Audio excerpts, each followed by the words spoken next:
Let me tell you of the days of high adventure.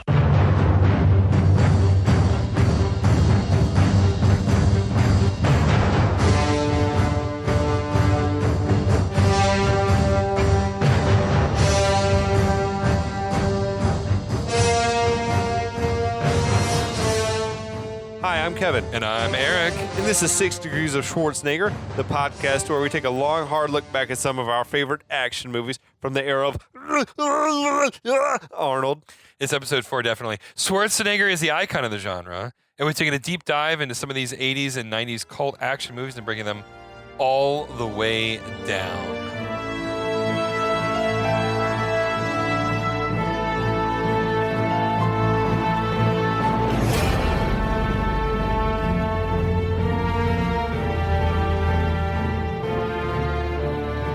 Eric. Yes, I'm here. It's episode 4. I'm nice and drunk. I am on, what is this? I'm second old-fashioned after a six-pack of, after winter lager from Sam Adams. We're hunkered down in the bunker. We are. We're in the 6 Degrees of Schwarzenegger bunker. This is amazing. We have so much canned food down here. All the crowd that was watching us earlier, they've turned hostile. They're beating at our windows. It's like 10 Cloverfield Lane out there. It's fucking amazing. Don't go out there. You just have to trust me. It's dangerous. It is. Don't go out there, everybody. Yeah. It's like we're surviving, and it is our sacred duty to continue to provide you with amazing Schwarzenegger-esque commentary. Absolutely. So we're back with the penultimate episode of our series on Timecop. Mm-hmm. Eric gets to try to recap the plot. You don't have to hit every note. All right. Just give us the broadest of strokes. All right. Max Walker, Jean-Claude Van Damme, is a time cop. His wife was killed in the past under mysterious circumstances. He's gone back in time. He's discovered that Senator McComb is an evil son of a bitch who's committing time crimes to rig the election so he can win. They get a message, a level 6 time crime has occurred. He jumps back into the past, confronts McComb. Turns out that Fielding, his partner, who he just met a scene before, is actually a double agent. Yeah. And that's where we're at. That's where we're perfect, at. dude. Perfect, bro. Excellent. Perfect. So yeah, he's suddenly found himself now outnumbered. Instead of having the upper hand, he's got the lower hand. Mm-hmm. And McComb's goons take Walker's guns away. They restrain him. Fielding is like, hey, McComb is about to be president, and I'm voting early, dude. And it's like, finally, one of the many corrupt TEC people that we were promised earlier has revealed himself. Finally shows up. Right? So McComb takes Fielding's gun away from her and uses it to kill Parker. And now, as you may recall from earlier, it was said that McComb had exited this company right before they got their breakthrough patent, right? Which cost him billions of dollars. So I guess this technological breakthrough has already happened. Otherwise, he just killed the guy with the $1 billion idea. I've got to feel like so this meeting where Parker is paying off McComb, Parker has not revealed to McComb that everything has changed. Yes. And so I feel like Parker's an ass too. He's a little bit, trying to scam him. Yeah. And so he gives him a buyout, knowing that the buyout now is cheaper than the money he will owe him later. Wasn't that like Walter White's origin story? Straight up Walter White origin story. Yeah. Okay. Yeah. I think that's what's going on here. If you're bored by the podcast, go watch Breaking Bad. No, don't do that. Listen to the podcast. Listen to the podcast and then watch Breaking Bad. I'm sorry. That was stupid. No. But so... So now McComb has killed Parker. Walker seems shocked by this, as does the younger McComb. Mm-hmm. Walker then tells Fielding sarcastically, oh, yeah, I'm sure he's going to mellow out once he's president, though. McComb is the type of motherfucker who's like, oh, yeah, I could shoot someone in the middle of Fifth Avenue, and no one's going to care. If only there was someone like that we could compare to. Yeah. But so McComb walks over. He's getting ready to kill Walker. But then Walker whips one of the captors into McComb. His gun goes off and it hits one of these I guess the super cold chambers, liquid nitrogen or some shit's going on. Yeah. But this blast of super cold air comes out. McComb then orders taser goon from earlier, the attack in Walker's Who apartment. made it out on? Wasn't there a line? He says something about I'm out on bail. Yeah. Or something. It's like, Yeah, fuck, yeah. this system's fucked in the future. But Macomb orders that guy, go get our return module so that we can like bounce back to the future or whatever. So now another goon comes at Walker with this gigantic pipe wrench. Comically large pipe wrench. It was like something out of a Looney Tunes Oh my cartoon or god! some It was shit. just fucking hilarious. So Walker gets the better of that guy and then bashes him in the head with the wrench, which would definitely kill you. Easily. So then future Macomb yells for his remaining goons to get Walker. One of them comes at Walker with an axe, and then Walker like outduels him with the big ass wrench. And Walker then takes the gun that the axe wielding attacker had, but he wasn't using. This is straight up Halo logic, Fucking what? where melee attacks from the back are more powerful than guns. Okay. So in Halo, if you can attack an enemy from behind with a melee, it's a one-hit kill. But if you shoot them from the front with a bullet, that doesn't kill them. It's like straight up Halo logic. Straight up Halo logic. So yeah, Walker grabs the dude's gun, and then he kicks 1994 Macomb Mm-hmm. in the face. Causes like a big cut. Yeah, and then we see that future Macomb, all of a sudden he's got a scar on his face. Mhm. That's the cool shit. We need more of that. So they do this a lot in Looper. And we're coming back to Looper again. That is something that they use in Looper a lot. Like the actual scarring to drive the plot or Yeah. to help define what the timeline is. Like Looper would have been maybe my favorite time travel movie if they hadn't brought the fucking psychic kid element into it. Okay. That completely like that kind of upended the movie for me. Yeah. But like the way Ryan Johnson handles time travel in the movie is so fucking spot It was on. great. It was it's so really good. spot Yeah. on. Yeah. I would also venture to say that this moment is like where this cost Macomb the election. Mhm. Like, could you see a dude with a big Big scar on their scar face winning Not president? happening. I Not don't think unless, so. okay, hear me out. Even if they're the richest man in the world. Well, okay, even But if they why were, would we want a richest man in the world to be president? but what if he lies and talks about like maybe he was saving his sister from a kidnapper? Maybe Antifa did it. Or yeah, perfect for him. Like, what if he got that scar fighting Antifa? All of Antifa. I'm just saying. He was walking down a dark alley. Antifa jumped out. Antifa jumped out. All of Antifa jumped out. He destroyed them all like Rambo. And so this scar is like a memory of Absolutely. his patriotism. Okay. You can spin I that got scar. it, You I can got spin it. that scar. You can spin the scar. But so then Walker exchanges some gunfire with like that top goon, the taser goon from earlier. Mhm, He's up on the mhm. catwalk. For some reason he's chosen to hide behind a wall of flammable barrels. Chemicals. But anyway, the chemicals burst into flames. So now we see future Macomb tells 1994 Macomb, come over here. He's like, look, you own the data link company now. The new chip that we've just developed is going to be worth billions. Then he produces this other envelope and he's like, this is instructions on what to do in the future. It's like Marty McFly's letter to Doc, Mhm. at the end of Back to the Future. It's there, but technically this this scene looked good where he held the letter out and dropped it and the other Ron And the other Ron Silver's Ron Silver hands. caught it. Yeah. And I'm like, oh, this was like pretty seamless. I That don't was know. pretty Really, it good. looked great. Yeah. I don't know. But anyway, meanwhile, Walker is near all those flaming barrels. He's pinned down by gunfire from Macomb's top goon. Mhm. Then he uses this forklift as cover and uses it to like raise himself up to catwalk level as the flames are spreading all below him. And Walker then ruptures this big tank of coolant that is near the top goon, makes the goon dive out of the way as there's a blast of like cold vapors coming out. The little sequence was well staged as an Mhm. action sequence or whatever. So Walker jumps off the forklift onto the catwalk. Although more accurately, he needlessly shoved one of the flammable barrels off the forklift into like the raging fire below, and there was a huge explosion as he Yeah. dove off the thing. But He climbs up on top of the coolant tank and then jumps down on top of the goon. And then they grapple for a minute, and he forces the goon's arm like into the rush of coolant that's coming out. So after a second or two, the goon's arm is like fully frozen solid from like the shoulder down. And then Walker says, "Have a nice day," like an obscure callback to the fairly innocuous comment that the goon had made earlier. Which I love that he's been stewing on that for hours. Like, this motherfucker told me to have a nice day. I'm gonna get this.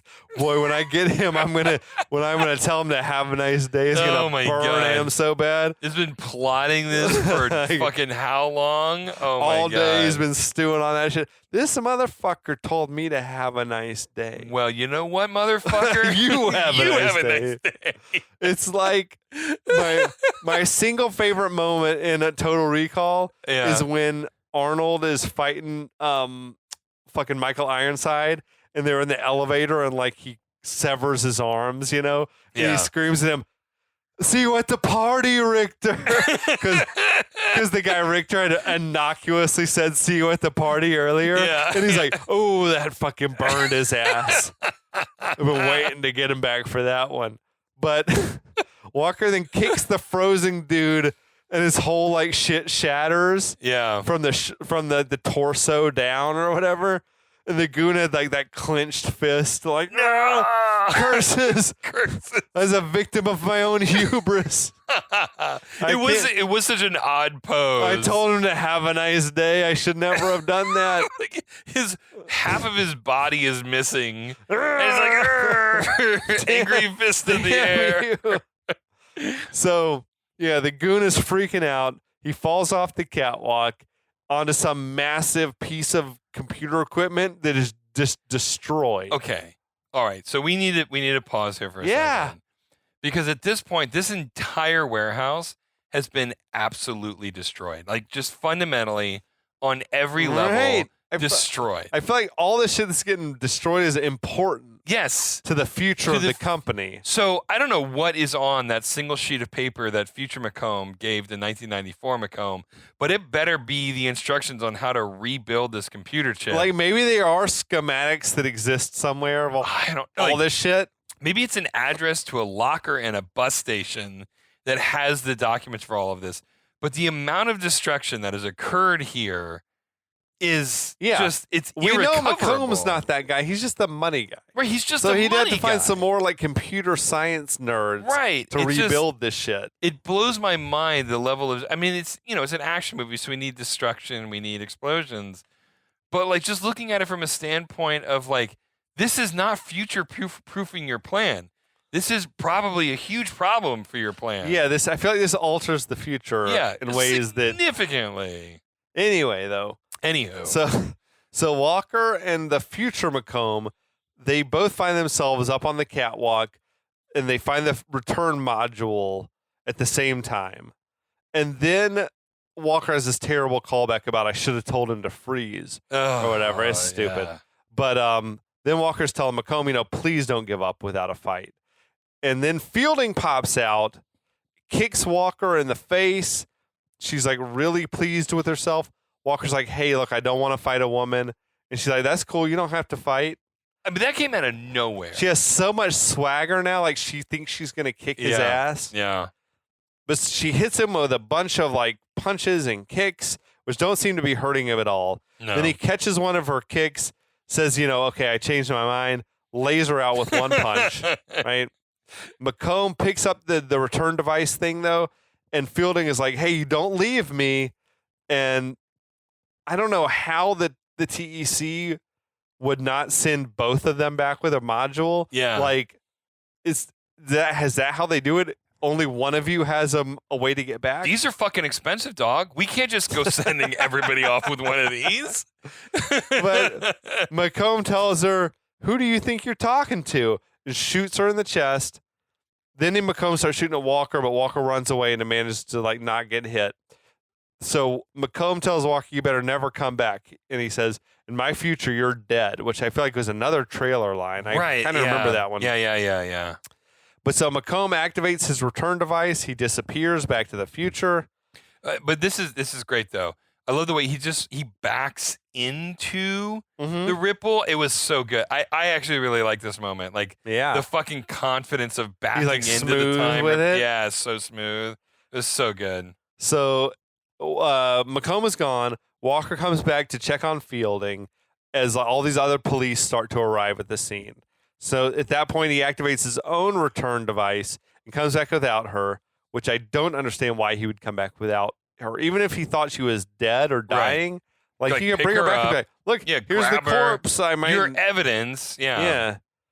And but do TEC cops not wear bulletproof vests? I have no idea. That seems like a massive oversight. Yeah. Even if he thought she was dead, he should still have brought her back. Yeah. Anyway, so now we see that the launch vehicle reappears from nowhere, going the opposite direction on the tracks. It's bringing Walker back. This brings up so many other questions. How do you reorient the vehicle?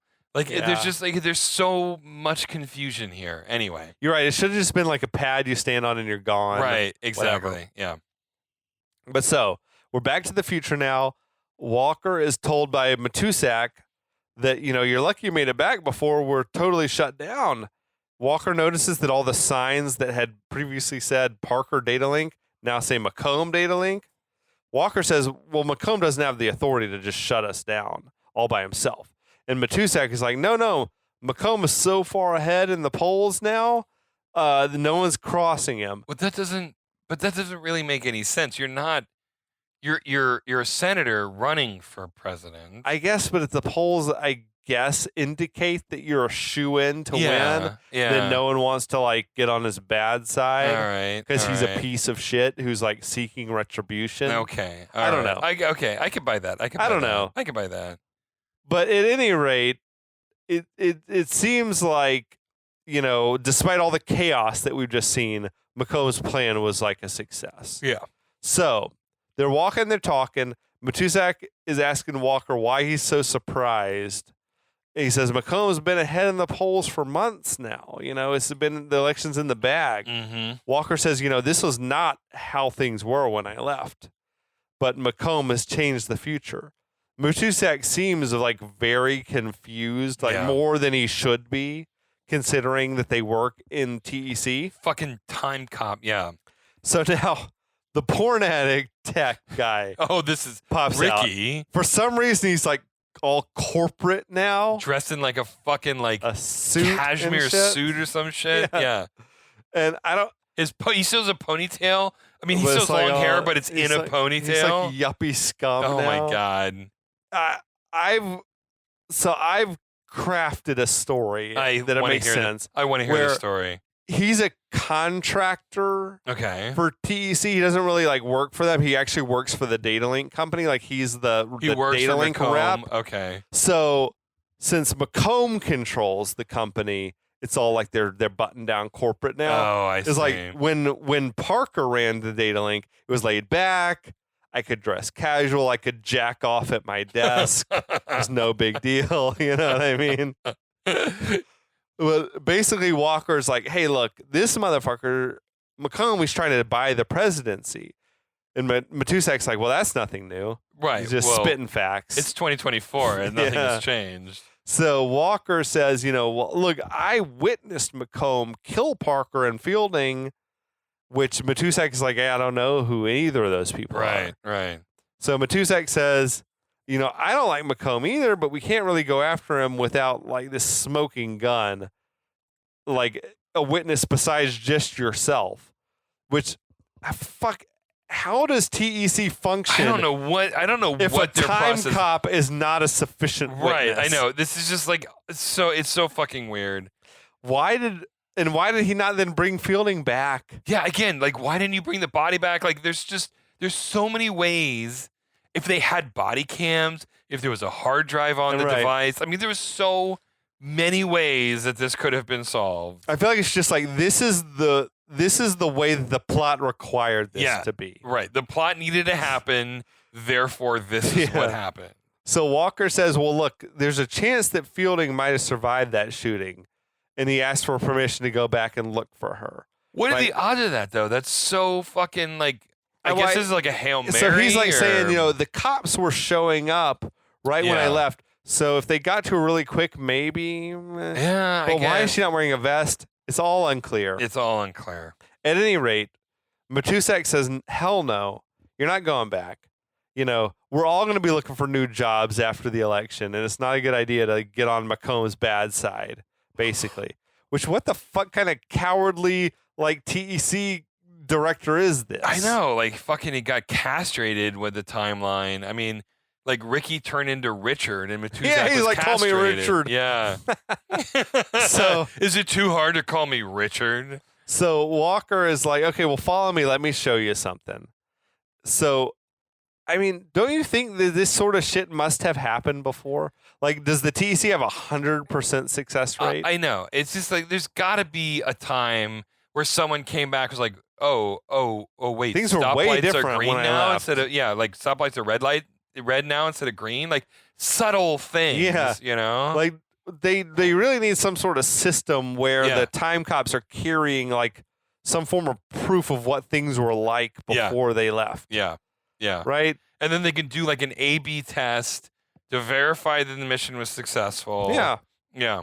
Yeah, I agree. They're playing it really fast and loose in the TEC. That's all I'm saying. So now they're in front of a computer, and Walker is searching for the personnel file on Fielding. And there's also this whole subplot of Matusak doesn't really recognize that Walker was a close friend of his before. They go on and on about this for this whole sequence of scenes. Which is strange on a number of levels Yeah. because I don't see how what has just been changed would affect their friendship. I feel so they knew that they didn't have the budget to go outside of the TEC to show how much the world has changed. Yeah. They were going to be in the space, and they're like, what can we change to really emphasize how dramatically the world has changed by Macomb's actions? Okay, Yeah. what if we turned Ricky into, or from a porn addict into this really straight-laced douchebag? Yeah. You know what I'm Yeah. saying? No, I got you. And then Matusak and Walker were never friends before. What's the cheapest way we could show that What is things the have cheapest changed? Exactly. And this is all they had were Ricky / Richard and Matusak. That's all they had, right? It's also you don't want to overcomplicate the plot, but you need to explain why Matusak wouldn't just trust Walker. Yeah. Yeah. Well, what if they weren't great friends? Right. Okay. Maybe he's like, oh, I don't know if I should trust you or not. Yeah. But yeah, it doesn't make a lot of sense. Anyway, Walker is saying Macomb has got to send some goons back again to make sure that Fielding is dead. Yeah. And so he's looking on the computer for any sort of information about Fielding that might help track her down back in 1994, which I don't even know that Macomb's goons would need to go to No. double check. I feel like you could verify They that didn't- in the present. And they also didn't go back to double check on Walker's death, right? Sure. No. These are not people who follow up on the mistakes that they make, right? Nah. But so there's no record of Fielding in the TEC computers. So Macomb is, I guess, either already deleted all her files or made sure that she never got hired in the first place. I don't know. But Matusak asks, how is it that Macomb is sending people back to the past without our knowing it? And Walker says, well, the prototype time machine was never dismantled. Which that seems to bring Matusak around. They're like, oh, yeah, that shit's just over at the warehouse in Maryland. I feel like there needed to be at least one scene showing the prototype. Yeah, This I is feel like the they first ran out two- of money, I feel like. We are in Act 3 at this point, and this is the first we're hearing about a prototype machine. Well, it's extra weird because they're kind of like, yeah, let's go check it out. Right. And then that doesn't happen. It does not happen. No. Yeah. So Matusak is like, we don't have authorization to access the system to see if that prototype is still being used. And Walker's like, okay, but we do have horny ass Richard over here who can Not check so on it. horny anymore. Poor At guy. least professionally. Yeah. Which is that I think bolsters the theory that technically this dude works maybe for the data link and not for TEC, that Yeah. he can access some systems that the TEC director does not have access to. Yeah. Yeah. Whatever. But so elsewhere, we see that Macomb is riding in his Cybertruck with his political advisor goon. Who still has a fucking piece of cotton up his nose. Yeah, it was like they which filmed is all this in one day for hilarious. sure. Also, Macomb's still crushing that bowl of nuts. Oh, Like, yeah. tossing the corn nuts or Just- whatever back. I love you the know? idea that he gives it advisors like, I have one rule. When I get in my limo, there's got to be a bowl of pistachios. A Tiffany crystal bowl full of pistachios. If there's not a crystal Tiffany bowl of pistachios in my Cybertruck when I get into it, you're fucking fired. So Macomb is saying, no, Walker's got to die, obviously. But he explains, I'd love to just kill him here and now, but I got to assume he's already talked to other people. So if TEC agent Walker dies, that'll raise all types of suspicion, which I also would say that was the case when they were back time traveled to 1994. 100%. Like, if he killed Walker there, wouldn't he also assume that Walker had told Matusak about Macomb's schemes? But anyway, all of this is accurate. Macomb instructs his guy to arrange for some goons to go back and kill Walker in the past before he ever joined TEC, which is definitely like a more clever way of handling the situation. Yeah. Right? So now then back at TEC, the horny tech guy is confirming that the facility in Maryland where the prototype is kept does show spikes in power usage that would indicate that it is being used for time travel, Well, right? there you go. So Walker again pleads, like, let me go back. And the tech guy butts in to say, okay, well, no one's allowed to go back anymore. Like, we're decommissioning everything or whatever. But Matusak seems open to the idea now. So he escorts Walker down to the launch area. And I think, like, as the head of TEC, you got to put the fate of the world in front of your professional, like, your career prospects. Yeah. You know? So he's doing the right thing, I guess.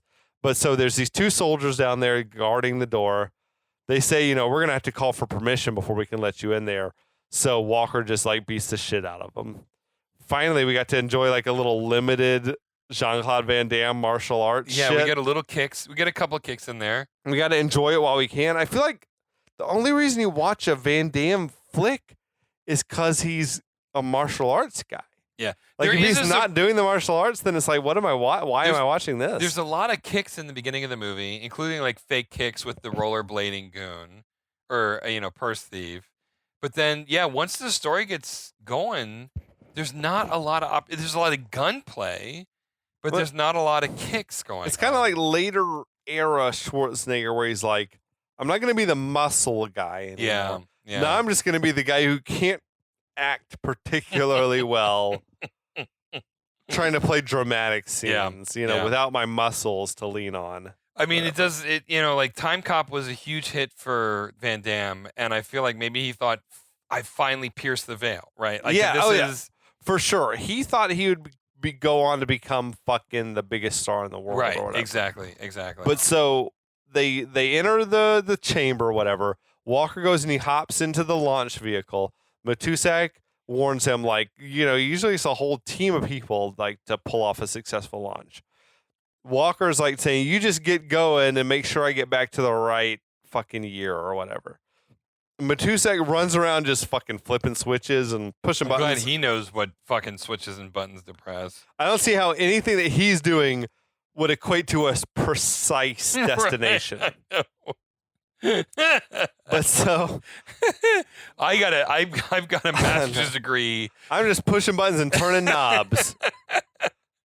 This is October 1994, DC. Yeah. Oh my God. As all this is happening, more soldiers arrive. They tell Matusak, shut that equipment down. Matusak ignores them, keeps, like, working as they open fire. Matusak is shot all to shit. But with his dying breath, he's able to reach out and push the launch Classic last button pressed action. Well, I love the moment that flames shoot out of the back of the little launch pod thing. And lights the fucking light dudes those on dudes fire. on fire. Yeah. Kill those dudes who are presumably U.S. military. But, whatever. Fuck them. They were shooting at the heroes. Absolutely. So the vehicle rockets down the track, takes Walker back to the past. Mm-hmm. So back in 1994, Walker appears in the middle of the highway right as this tractor trailer is bearing down on him. Good shot. This is a good He shot. drops down to the pavement and the tractor trailer drives right over him. That was an iconic moment from the trailer. Oh, yeah. Every trailer. Yeah. Maybe yeah. like that most iconic little moment because that shit still looks great. Yeah, it looks really good. It looks good. Yeah, even now on a big giant TV, it looks really good. So using some type of future tech, he's got this like his little Palm Pilot thing that he's got voice command on. He plugs that shit into a payphone, and all of a sudden it's plugged like into the police mainframe. I feel like the police mainframe is not plugged in to payphones. He's like, search for any Jane Does who went to hospitals with gunshot wounds yesterday. But the device can do, whatever the plot requires. Yeah. Right. Yeah. So Walker finds a shooting victim that fits the bill. He's going to the hospital. So he arrives at the hospital by taxi. We see that his wife, Melissa, is leaving the hospital at the same time, but they don't really see each other. And Melissa's got this like look on her face, whatever. She's got a lot on her mind. I wonder what's on her mind. Kevin. Yeah.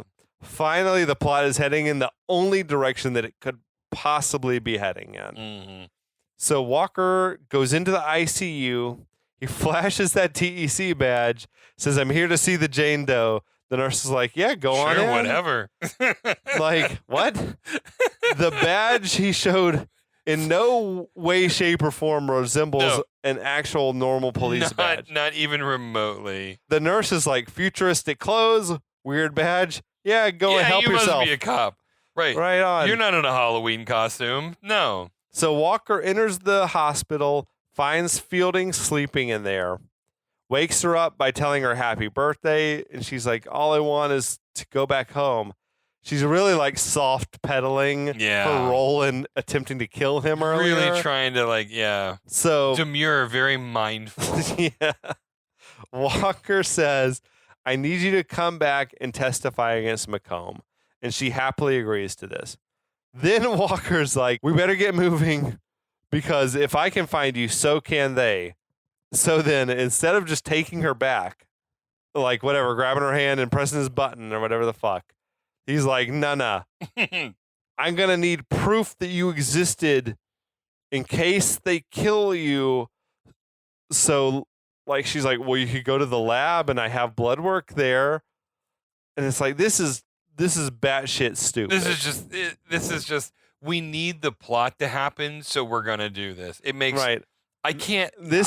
I promised you guys earlier, I'm going to take you down a quick rabbit hole to try to apologize for the movie. Yeah.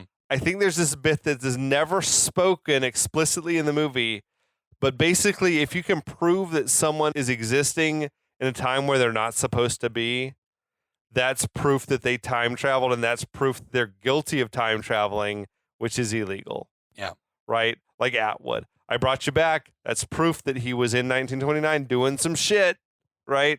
Yeah. So, but even if that's the case, that like, well, if I could bring back blood of hers from 1994, like, what would a vial of some random person's blood prove? Just because it has a sticker that says Fielding on it, anybody could put a sticker on a vial of blood. He could have even gotten blood from 16-year-olds Fielding. Right, exactly. He could have gone back to any time frame. I know.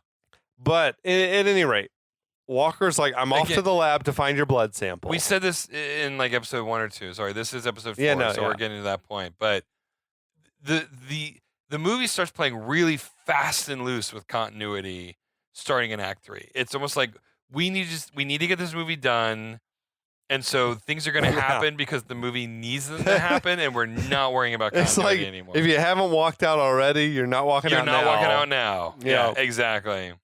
But so Walker is off to the lab to look for Fielding's blood sample, and finally Fielding like offers something of an apology, saying, she wants to set things right. Then she gives this cryptic line about how you might find that you can make things right for yourself. So she's basically saying to them everything that the audience has been like, okay, at what point in the movie are you going to go back and save your wife? I mean, like, she's giving him permission. But what does Fielding mean by this line? I don't know, because she he's mentioned obliquely that his wife has died. She doesn't know. She wouldn't know that it was like None. right now. Right. No idea. Yeah, I love that he had pointed out she's in grave danger and like immediately had left her unattended. But he could have told that nurse like, "Hey, don't let anyone in this room." Yeah. You know what I mean? But you think I'm a cop because of my fake badge and my official uniform. I'm a telling cop. you now. Don't let anyone in here. Mm-hmm. Anyway, though, Walker goes to the lab. He finds the vial of Fielding's blood. But then he's also like surprised to find this vial with his wife's name on it and a positive pregnancy test. Dun, dun, dun. Bum, bum. Yeah. And I love that he just, at that moment, he dropped Fielding's vial. This whole blood, like this vial of blood, the whole movie apparently hinges on this vial of blood. I left her unattended because I needed this vial so badly. Right? And it's like, it's as if it only just occurred to him that his wife is still alive for like 12 more hours. You know what I mean?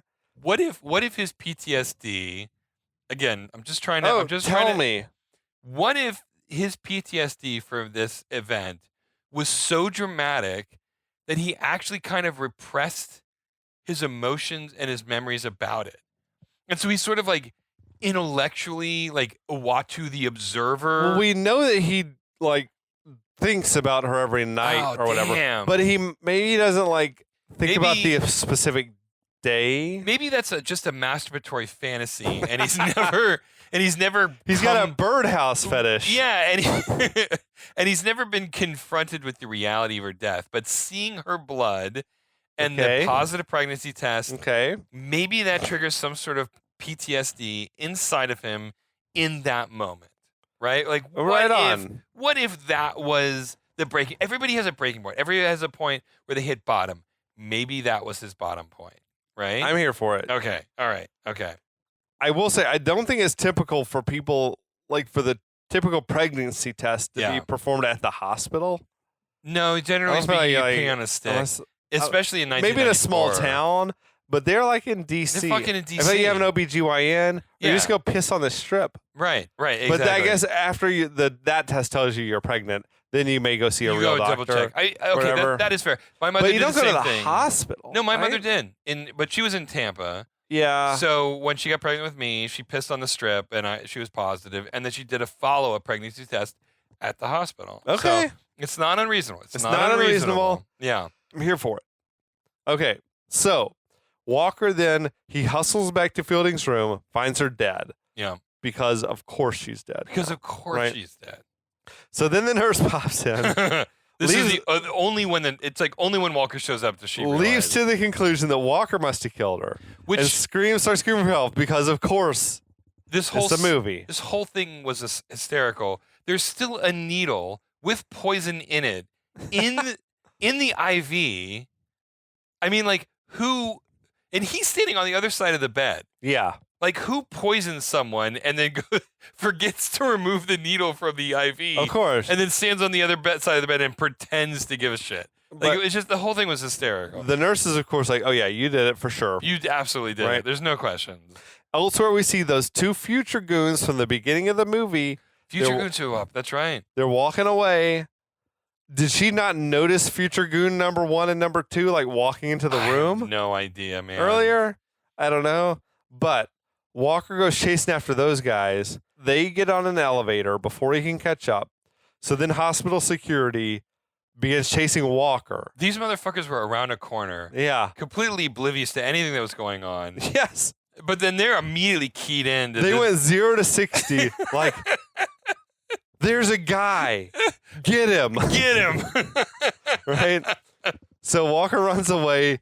He ducks into a hospital room and then blindly like jumps out the window. And I horny me thought this was another great place for like some gratuitous nudity. Yeah. Like the sexy nurse is giving a woman a sponge bath in the room or whatever. 100%. Sadly. This was the era for it. Yeah. It didn't happen that way.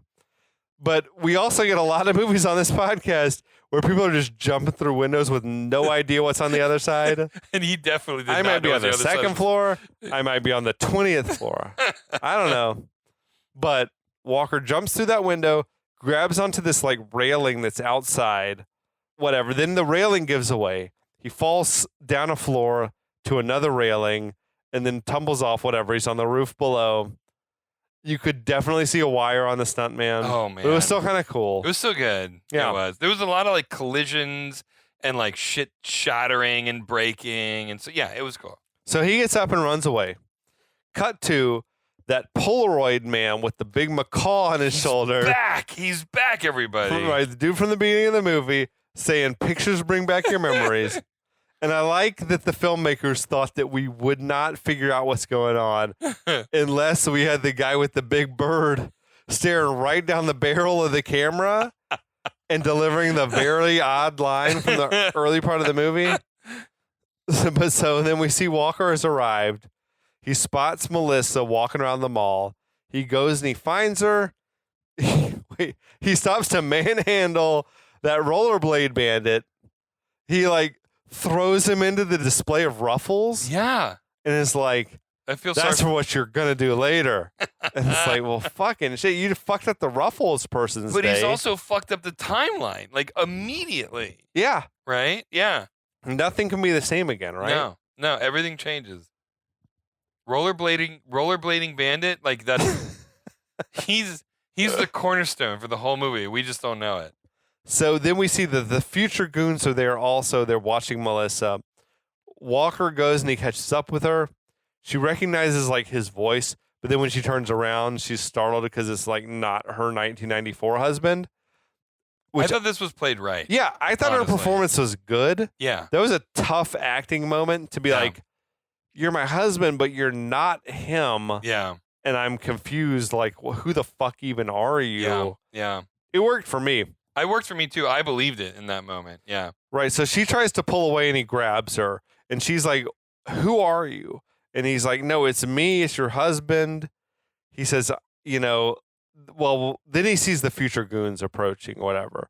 So he says, like, I can explain everything, but you got to trust me right now.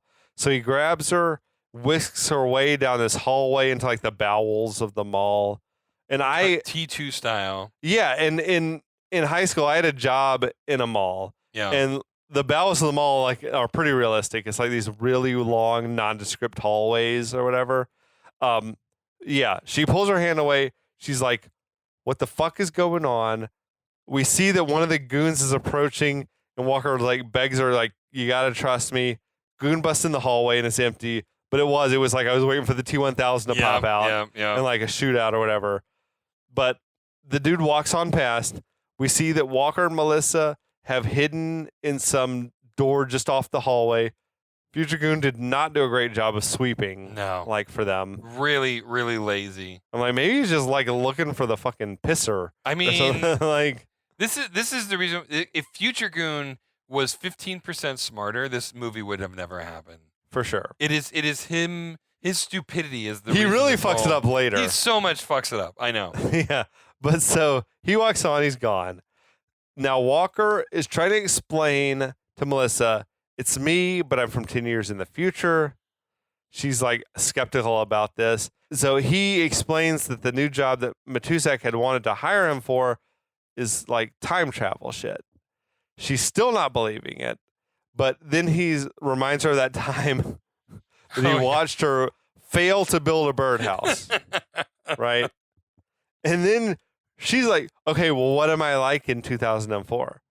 And he lies and is like, oh, yeah, you're perfect, just like right now. I mean, That's like, from a certain point of view. Yeah. You haven't aged a day. You haven't aged a day. No. But, like, what? Like, that's an odd first question to ask, right? I know. I feel like I would be more likely to ask, like, so what are cell phones like 10 years from now than, like, what am I like 10 years from now? I feel like she's a bit of a covert narcissist, right? Seems that way. Like, the first time he hears about the future, the first thing she cares about hearing about is herself. Suspicious. Yeah, you do. Maybe you got out of there. Yeah, maybe you got lucky when the future goons blew up your house. But so she's that like, got dark real fast. So she's like, why'd you come back from the future? And he's like, he doesn't really answer that. He's like, let me show you. And then he takes her back to the shopping area of the mall and points out, we see 1994 Walker walking in. Free extensions Walker. Yeah. So he says, you've got something very important to tell him today. And she's like, how'd you know that? And he's like, I just told you I'm from the future, bitch. Yeah, I mean, just come the fuck on. Like, why do I have to keep reminding you of this? Anyway, but he says, she's like, what are you doing here? And he's like, I'm here to prevent changes in the past. I'll tell you all about it later. But like for now, you can't tell 1994 me about any of this. But importantly, he in no way insinuates that they personally are in danger. No. But I do think like he was just trying to hide her from goons. Yeah. So I guess she put two and two together. Yeah, she's not an idiot. Yeah. So he gives her this big old smooch, darts away just as 1994 Walker arrives. That was a technically like spectacular camera shot. Yeah. With the two Van Dams. Because it was like he's walking away and the camera never really stops moving around as the other guy comes around the corner and walks right past him. And I'm like, I don't really know how they did this. I mean, it's just excellent motion control, right? I mean, like it had to be, but it looked flawless great. Motion control. Yeah, I almost feel like I almost feel like the editor or whoever's handling that cut, like put that together, going, well, this will be all right, and then saw it and went, damn. Like better than we ever could have hoped for. Yeah. I suspect that editor was just as surprised as we were. Some of the scenes that were like much more stationary looked a lot worse. Yeah, they did. Yeah. Anyway, but that scene looked like he had a twin. I mean, it was really pretty did. great. Yeah. So then we see that interaction from the beginning of the movie where like, the whatever is like, oh, she's at the clock store. If you're not my husband. And all that. Who are you? I'm going to turn around, yada, yada, yada. Now, I will say the first time we saw this play out, she had come walking out of the drugstore and straight to the clock shop. So this is like, I guess, the first time that this version of this is happening. There's always has to be a first time. But it is essentially she's playing out the same dialogue. Yeah. Yeah. But I guess she's just like, I could see that maybe. Yeah. Like if he said this to me, what would I say naturally? I could see it playing out the exact same way. She's a damn good actor because if I met my wife or my husband from 10 years in the future and he said, pretend like nothing happened, I'd be like, you can go fuck yourself. There's no way I can do this. So yeah, props to her for being able to compartmentalize her emotions like that. But so here we are. The rubber is meeting the road. We've got all like the pieces have come together now. Everything is converging. It's like Back to the Future 2 shit where we're back into the original movie again. Yeah. Which is where it's working the best, I think. But that's where we'll leave you. All right. Part 4 has come to a definitive conclusion. Yeah, and we'll be back next week with the exciting conclusion of Timecop, a movie that you probably haven't seen in quite a while. You should watch it again. But I bet you remember it well now that we're like digesting all of it for you. Yeah, we're baby birdie feeding it back into your mouth. That's gross. It's definitely gross. Okay, anyway, thanks for listening. We'll be back next week. That's all I got. We'll be back. Time won't let me